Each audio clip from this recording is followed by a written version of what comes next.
Syederalun, kantor Kementerian Agama Biren pada Senin pagi memusnahkan ratusan buku nikah.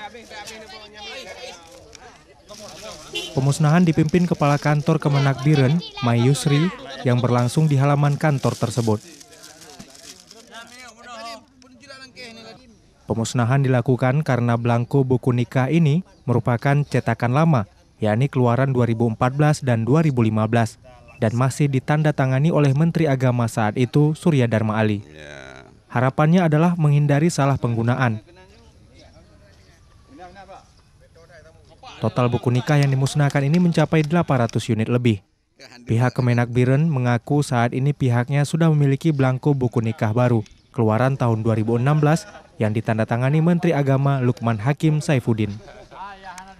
Dari Biren, Yusmandin Idris, Serambi On TV.